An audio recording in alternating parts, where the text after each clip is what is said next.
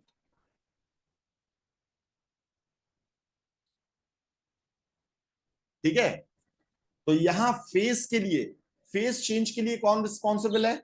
Coulombic force.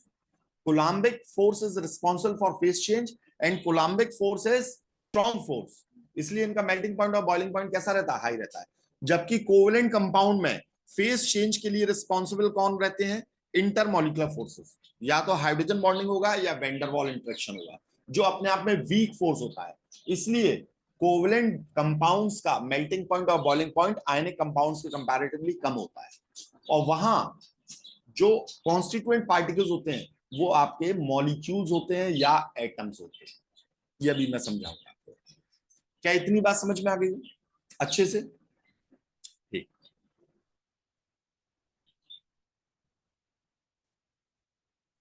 Recording in progress. अब next हम देखने जा रहे हैं covalent bond. Covalent bond, covalent bond में क्या होता है? तो देखो आयनिक कंपाउंड में क्या होता था, या आयनिक बॉन्ड में क्या होता था? कंप्लीट ट्रांसफर ऑफ इलेक्ट्रॉन होता था। क्या होता था? मैंने यहां पर बताया ना कि यहां पर क्या होता है? कंप्लीट ट्रांसफर ऑफ इलेक्ट्रॉन होता है मेटल और नॉन मेटल के बीच में। ठीक है, तो कोवेलेंट बॉन्ड में क्या होगा? यहाँ sharing of electron takes place. यहाँ क्या होगा? शेयरिंग ऑफ इलेक्ट्रॉन होगी, क्योंकि दोनों को ही इलेक्ट्रॉन की जरूरत है। सबसे पहले कोवेलेंट बॉन्ड किस किस के बीच में बनता है? तो ये एक मेटल प्लस नॉन मेटल के बीच में भी बनता है। ठीक है, और ये नॉन मेटल और नॉन मेटल के बीच में भी बनता है। Non metal plus non metal के बीच में भी बनता है। ठीक है, अभी तक आपने पढ़ा होगा मेटल्स वो होते हैं जो इलेक्ट्रॉन लूज करते हैं। क्या मेटल्स इलेक्ट्रॉन लेते हैं? मेटल्स इलेक्ट्रॉन लेते हैं क्या? नहीं लेते हैं। अभी आप ट्वेल्थ में पढ़ोगे, कोऑर्डिनेशन कंपाउंड चैप्टर है, उसमें आप ये देखोगे मेटल्स इलेक्ट्रॉन लेते हैं, और ऐसे वैसे नहीं, 10-10 12-12 इलेक्ट्रॉन भी लेते हैं कोऑर्डिनेट कंपाउंड्स में आप पढ़ोगे। ठीक है ना, तो ये सारी चीजें 10th की केमिस्ट्री बिल्कुल अलग हो जाती है ना। तो मेटल और नॉन मेटल के बीच में कोवेलेंट बॉन्ड का फॉर्मेशन होता है, और नॉन मेटल और नॉन मेटल के बीच में भी कोवेलेंट बॉन्ड का फॉर्मेशन होता है। मेटल और नॉन मेटल के बीच में तो आयनिक बॉन्ड भी बनता था, तो फिर हमें कैसे मालूम चलेगा कोऑर्डिनेट बॉन्ड कब बनता है? तो देखो, जब इलेक्ट्रोनेगेटिविटी डिफरेंस, जब इलेक्ट्रोनेगेटिविटी डिफरेंस बहुत कम हो, ठीक है, जब लो हो, लो इलेक्ट्रोनेगेटिविटी डिफरेंस, लो इलेक्ट्रोनेगेटिविटी डिफरेंस होता है, ठीक है, तो कोवेलेंट बॉन्ड का फॉर्मेशन होता है। और हाई इलेक्ट्रोनेगेटिविटी डिफरेंस होगा तो आयनिक बॉन्ड बनेगा। किसके अंदर? मेटल और नॉन मेटल के अंदर। ठीक है ना, और नॉन मेटल के अंदर लो इलेक्ट्रोनेगेटिविटी डिफरेंस हो या कोई भी इलेक्ट्रोनेगेटिविटी डिफरेंस नहीं हो, ठीक है ना, तो आपका कोवेलेंट बॉन्ड का फॉर्मेशन होता है। कोवेलेंट बॉन्ड में होता क्या है? तो यहां पर म्यूचुअल शेयरिंग, यहां म्यूचुअल वर्ड बहुत जरूरी है। Mutual sharing of electrons takes place.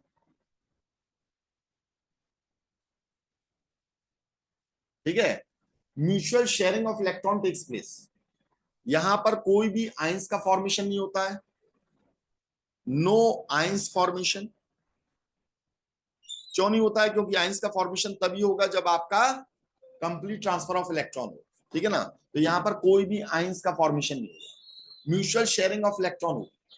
और जब म्यूचुअल शेयरिंग ऑफ इलेक्ट्रॉन होगी तो यहां पर आइंस का फॉर्मेशन नहीं होगा, यहां पर पार्शियल चार्ज डेवलप होगा, यहां पर पार्शियल चार्ज डेवलप होगा। और जब पार्शियल चार्ज डेवलप होगा तो हम उसे आइंस नहीं कहेंगे। ठीक है, कोई भी आइंस का फॉर्मेशन नहीं होता है। अब जो कोवलेंट बॉन्ड होता है ये भी आपका दो टाइप का होता है। Covalent bond is of two types. एक होता है पोलर कोवलेंट बॉन्ड,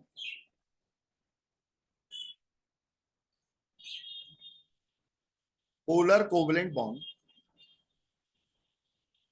और दूसरा होता है non polar covalent bond.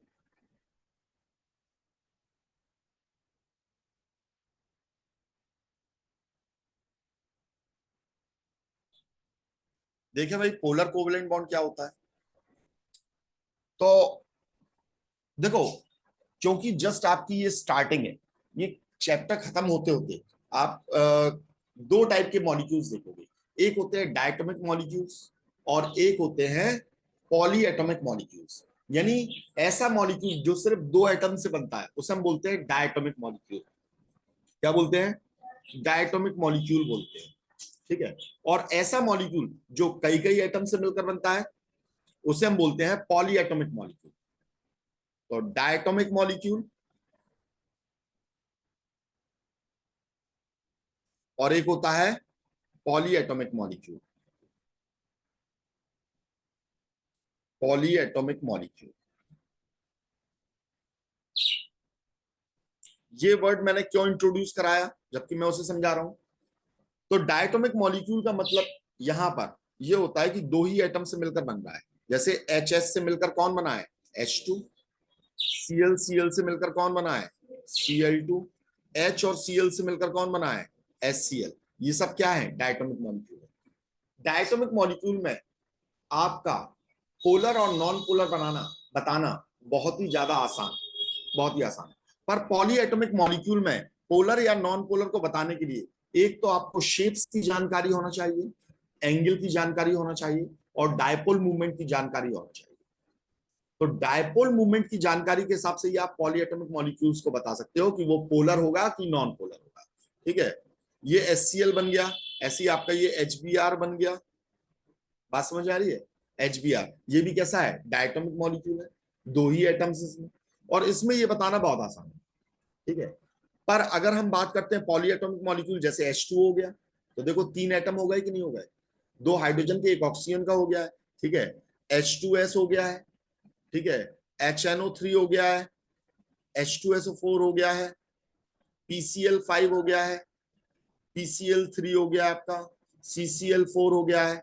CsCl3 हो गया। ये सब पॉलीएटॉमिक मॉलिक्यूल। डायटोमिक मॉलिक्यूल में polar and non polar covalent bond को बताना बहुत आसान है।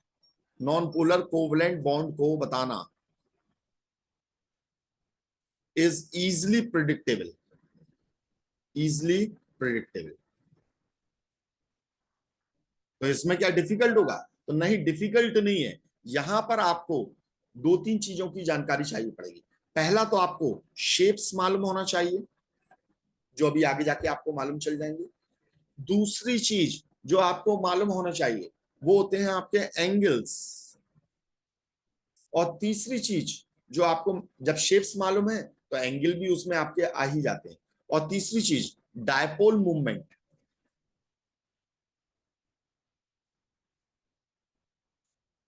जो डायपोल मूवमेंट होता है इसके बारे में जानकारी होनी चाहिए। ठीक है। फिर इसे निकालना इतना आसान हो जाएगा, इतना आसान हो जाएगा, बहुत ही आसान है। टेंशन नहीं लो, समय की बात है। जैसे जैसे आगे पहुंचेंगे तो आराम से समझ में आ जाएगा। डायपोल मूवमेंट को म्यू से दिखाते हैं। ठीक है। और ये बड़े आराम से आपको निकालना आ जाएगी। तो अभी मैं सिर्फ और सिर्फ आपको डायटोमिक मॉलिक्यूल्स के बारे में बता रहा हूँ। किसके बारे में? डायटोमिक मॉलिक्यूल्स के बारे में बता रहा हूँ। ठीक है। तो पोलर कोवलेंट बॉन्ड कब बनता है? जब दो एटम्स अगर आपके लगे हैं और दोनों की डिफरेंट इलेक्ट्रोनेगेटिविटी हो। इलेक्ट्रोनेगेटिविटी का डिफरेंस होना चाहिए। There should be difference in electronegativity. Difference in electronegativity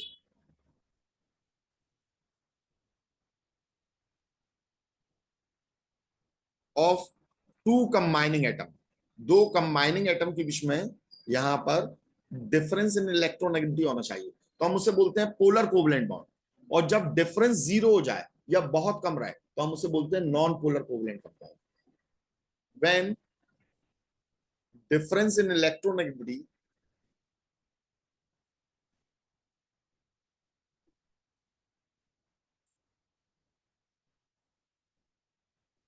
is very low और जीरो, तो हम ऐसे कंपाउंड्स को बोलते हैं नॉन पोलर कोवलेंट कंपाउंड।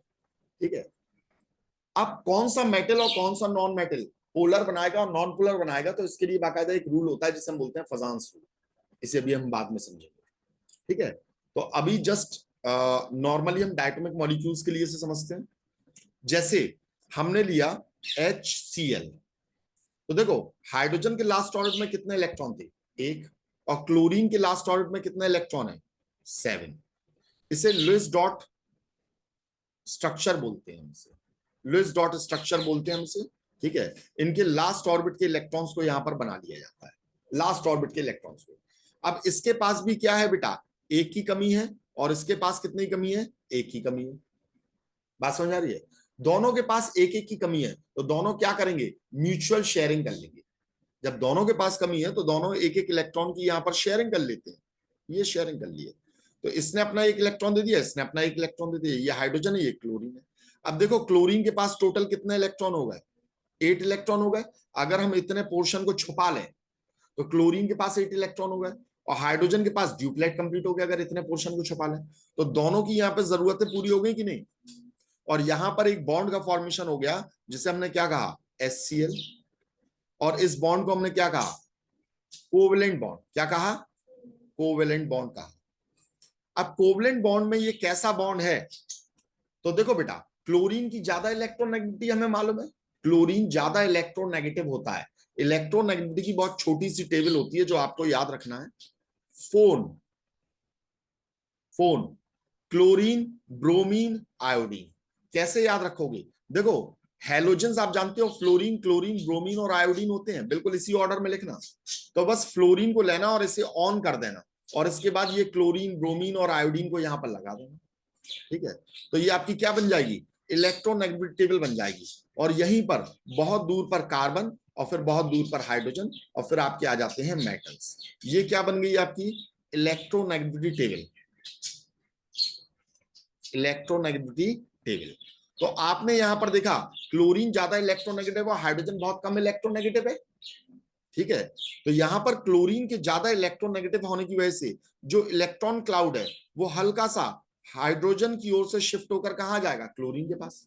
अब हमें मालूम है कि अगर कोई इलेक्ट्रॉन निकालता है तो उस पर +1 चार्ज आता है, अगर वह पूरा निकालता है, पर इसने पूरा तो नहीं निकाला ना, तो यहां प्लस चार्ज तो आया लेकिन कंप्लीट 1 नहीं आया।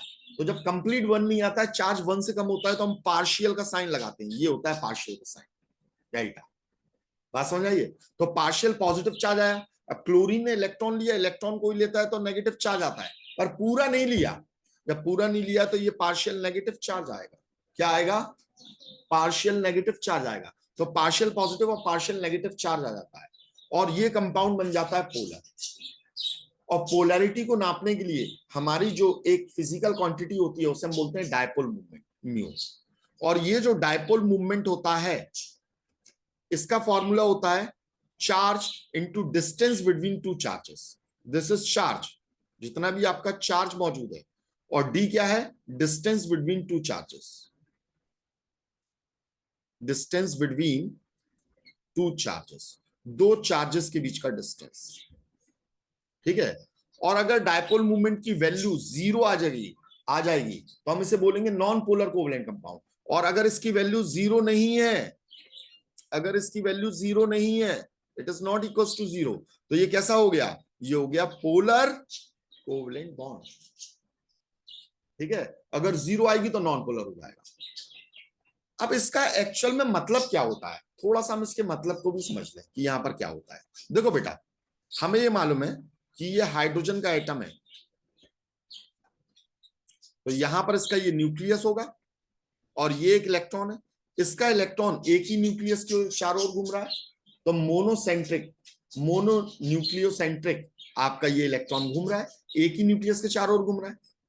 हमने ये लिया क्लोरीन, और क्लोरीन के जो इलेक्ट्रॉन है वो भी अपने न्यूक्लियस के चारों ओर घूम रहे हैं, यानी एक ही न्यूक्लियस के चारों ओर घूम रहे हैं कि नहीं घूम रहे हैं, कोई प्रॉब्लम इसमें, समझ में आ गई बात।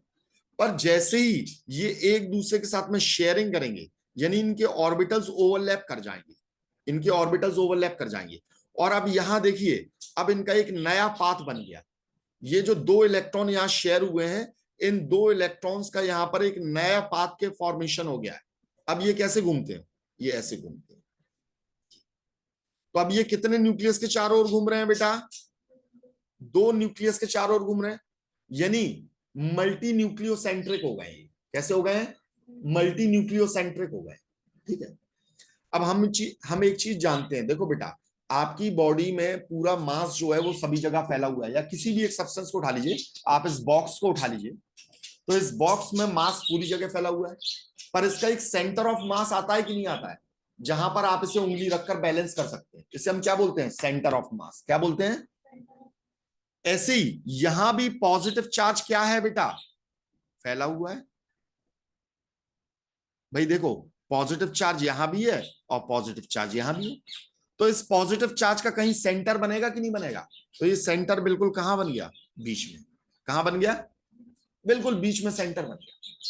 अब इस नेगेटिव चार्ज का भी कहीं ना कहीं सेंटर बनेगा बेटा, पर क्लोरीन ज्यादा इलेक्ट्रोनेगेटिव है, नेगेटिव चार्ज का सेंटर कहां बनेगा? थोड़ा सा क्लोरीन की ओर आएगा कि नहीं आएगा?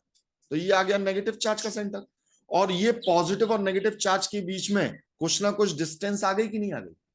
अब चार्ज भी है और डिस्टेंस भी आ गई, तो कुछ ना कुछ डायपोल मूवमेंट निकलेगा कि नहीं निकलेगा? तो इस तरीके से डायपोल मूवमेंट को यहां पर फाइंड आउट किया जाता है। इस तरीके से डायपोल मूवमेंट को यहां पर फाइंड आउट किया जाता है। ठीक है। तो यहां पर कुछ ना कुछ इसके अंदर क्या आ जाता है? डायपोल का क्रिएशन हो जाता है। किसका क्रिएशन हो जाता है? डायपोल मतलब ऑपोजिट एंड पर ऑपोजिट चार्ज आ जाते हैं, तो यहां पर डायपोल का फॉर्मेशन हो जाता है। ये डायपोल मॉलिक्यूल है, पोलर मॉलिक्यूल है, या ये डायपोल है इसके अंदर, आप ये कह सकते हो। ठीक है। अब नॉन पोलर कंपाउंड के अंदर आ जाएं। अगर हम नॉन पोलर कंपाउंड के अंदर आते हैं, तो यहां पर दो कंबाइनिंग एटम्स के बीच में इलेक्ट्रोनेगेटिविटी का डिफरेंस क्या होना चाहिए? 0 या बहुत कम होना चाहिए। ये सिर्फ और सिर्फ मैं डायटोमिक मॉलिक्यूल्स के लिए बता रहा हूं। ठीक है। अब जैसे PCl5 के बारे में बात करें, यहां इलेक्ट्रोनेगेटिविटी का अच्छा खासा डिफरेंस है, पर ये मॉलिक्यूल नॉन पोलर होता है। कैसा होता है? नॉन पोलर होता है। क्यों होता है? ये मैंने आपको बताया कि जब हम डायपोल मूवमेंट पढ़ेंगे, शेप्स पढ़ेंगे, तब आपको ये बात समझ में आएगी। CCl4 अच्छा खासा डिफरेंस है, पर ये मॉलिक्यूल कैसा है? नॉन पोलर है। ये बाद में आपको मालूम चलेगा कैसे। ठीक है, टाइम आने पर। तो अभी इतना समझ लीजिए। हाँ क्या बेटा? नहीं नहीं, पूछो ना। अरे पूछो बेटा। अगर दो कंबाइनिंग एटम्स हमने ले लिया और दोनों की इलेक्ट्रोनेगेटिविटी कैसी है? सेम है। दोनों की इलेक्ट्रोनेगेटिविटी कैसी है? सेम है। डायटोमिक मॉलिक्यूल्स के बारे में बात कर रहा हूं। एक इलेक्ट्रॉन की जरूरत इसे भी है, एक इलेक्ट्रॉन की जरूरत इसे भी है। भाई इसके भी लास्ट ऑर्बिट में कितने इलेक्ट्रॉन थे? 7। और इसके भी लास्ट ऑर्बिट में कितने इलेक्ट्रॉन थे? 7 थे। दोनों ने एक एक इलेक्ट्रॉन को शेयर कर लिया। लुईस डॉट स्ट्रक्चर है ये इसका। अब देखिए दोनों के पास में 8-8 इलेक्ट्रॉन हो गए कि नहीं हो गए? ठीक है। और यहां पर इलेक्ट्रॉन का क्लाउड कहां रहा? बिल्कुल बीच में। कहां रहेगा? बिल्कुल बीच में रहेगा। यानी आप समझ रहे हो, पॉजिटिव चार्ज का जहां सेंटर आ रहा है और नेगेटिव चार्ज का जहां सेंटर आ रहा है, वो दोनों के बीच में डिस्टेंस क्या हो गया? 0 हो गया कि नहीं हो गया? भाई जो हमने इसे कंबाइन किया, देखना यहां पर, ये इसका न्यूक्लियस था, ये इसका न्यूक्लियस था, दोनों कंबाइन हुए, दोनों कंबाइन हुए, ऐसे दोनों कंबाइन हुए, तो पॉजिटिव चार्ज का सेंटर कहां आ रहा है? बिल्कुल बीच में। और नेगेटिव चार्ज का सेंटर भी कहां आ रहा है? बिल्कुल बीच में आ रहा है, क्योंकि दोनों की इलेक्ट्रोनेगेटिविटी सेम है। तो यहां डिस्टेंस कितनी हो गई? 0 हो गई। तो डायपोल मूवमेंट की वैल्यू क्या निकलेगी? Charge into distance. चार्ज तो है पर डिस्टेंस 0 हो गई, तो डायपोल मूवमेंट की वैल्यू क्या निकली है? 0। तो ये मॉलिक्यूल कैसा हो गया? Non polar. कैसा हो गया? नॉन पोलर मॉलिक्यूल हो गया। Is it clear? ये मॉलिक्यूल आपका नॉन पोलर मॉलिक्यूल हो गया। और नॉन पोलर मॉलिक्यूल हो गया, तो यहां पर जो कोवलेंट बॉन्ड बना है उसे हम क्या कहेंगे? Non polar covalent bond. ठीक है, नॉन पोलर कोवलेंट बॉन्ड। कोई प्रॉब्लम इसमें? उम्मीद है समझ में आ गया होगा। तो एक पोलर होता है और एक क्या होता है? नॉन पोलर कोवलेंट बॉन्ड होता है। अच्छा, कोवलेंट बॉन्ड को किससे दिखाया जाता है? तो कोवलेंट बॉन्ड जो रहता है उसे रिप्रेजेंट किया जाता है लाइन से। लाइन से रिप्रेजेंट किया जाता है। जैसे अगर हम HCl को यहां पर दिखाएंगे, देखो हमने ये लाइन दिखाई है HCl, ये ऐसे बनेगा। हमने Cl2 को यहां पर दिखाया है, तो क्लोरीन क्लोरीन भी एक सिंगल लाइन से लग गए। ठीक है, बात समझ में आई है? कोई प्रॉब्लम इसमें? ठीक। फिर से कोवलेंट बॉन्ड जो रहता है ये 3 टाइप का होता है। अभी 2 टाइप देखी थी, अब 3 टाइप देख रहे हैं। On basis of shared pair of electron, shared pair of electron के बेसिस पर अगर एक ही पेयर शेयर हो रहा है 2 एटम्स के बीच में, तो हम उसे बोलते हैं single covalent bond. Single covalent bond. तो सिंगल कोवेलेंट बॉन्ड का मतलब when one pair of electron is shared between two combining atom, 2 combining atoms के बीच में जब एक ही पेयर ऑफ इलेक्ट्रॉन शेयर होता है। जैसे कि हमने देखा क्लोरीन क्लोरीन एक एक इलेक्ट्रॉन शेयर हो रहा है, हाइड्रोजन हाइड्रोजन एक एक इलेक्ट्रॉन शेयर हो रहा है, ब्रोमीन ब्रोमीन एक ही एक इलेक्ट्रॉन शेयर हो रहा है।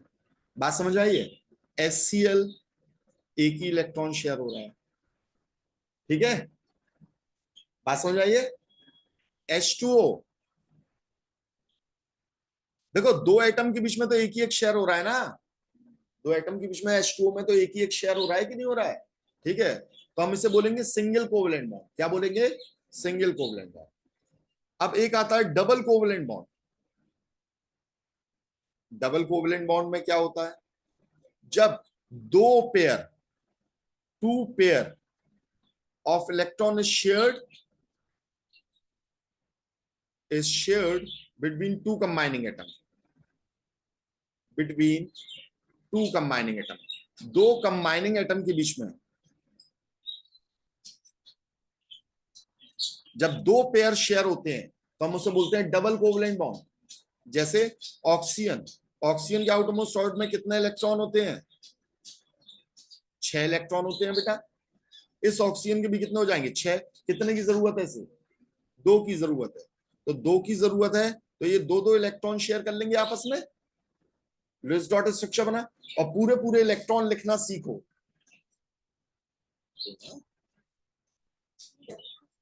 पूरे पूरे इलेक्ट्रॉन्स को यहां पर लिखना सीखो।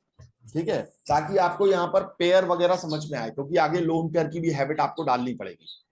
अब जैसे हमने इन दोनों को यहां पर कंबाइन किया, देखो दोनों पर 8-8 इलेक्ट्रॉन हो गए कि नहीं हो गए?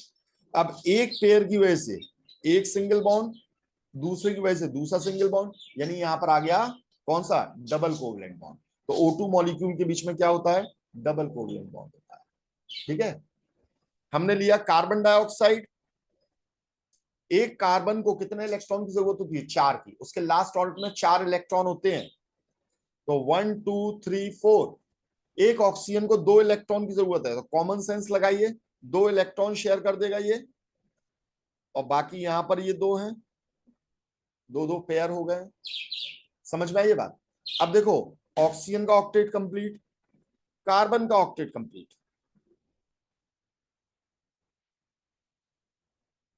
कार्बन का ऑक्टेट कंप्लीट, इस ऑक्सीजन का भी ऑक्टेट कंप्लीट। तो कार्बन ने ऑक्सीजन के साथ में क्या बनाया? Double covalent bond. दोनों ऑक्सीजन के साथ में डबल कोवलेंट बॉन्ड का फॉर्मेशन किया। यहां H2O में भी देखो 2 कोवलेंट बॉन्ड बने, पर डबल कोवलेंट बॉन्ड नहीं है, सिंगल कोवलेंट बॉन्ड है 2। समझ में आ गई बात? चलिए अब देखते हैं triple covalent bond. Triple covalent bond, इसका मतलब क्या होता है? When 3 pair of electrons are shared, of electrons are shared between two combining atom, between two combining atom, 2 combining atom के बीच में जब 3 पेयर शेयर होते हैं तो हम उसे बोलते हैं triple covalent bond.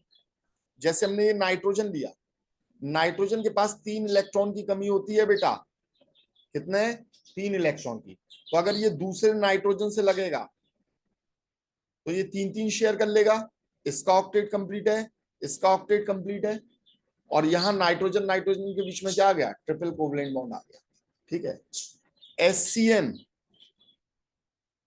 HCN, hydrogen cyanide जिसे हम कहते हैं। कार्बन को कितने इलेक्ट्रॉन चाहिए? 4। हाइड्रोजन को कितना चाहिए? 1। तो हाइड्रोजन के साथ में 1 शेयर कर लेगा। नाइट्रोजन को कितने चाहिए? अभी अभी मैंने बताया 3 चाहिए। कितने चाहिए? 3। और यहां पर कार्बन को अभी 3 की और रिक्वायरमेंट है। 4 चाहिए थे, 1 तो हाइड्रोजन से ले लिया, तो 3 यहां पर शेयर कर लेगा बेटा।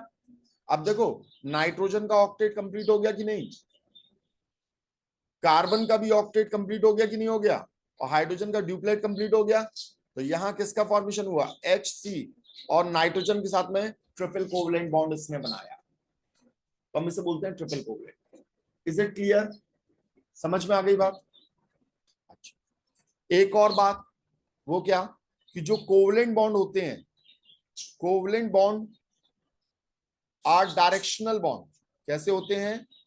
डायरेक्शनल बॉन्ड होते हैं, ठीक है। जबकि आयनिक बॉन्ड जो रहता है, यहां मैं आयनिक बॉन्ड में आपको ये बता दूं कि ionic bond are non directional bond.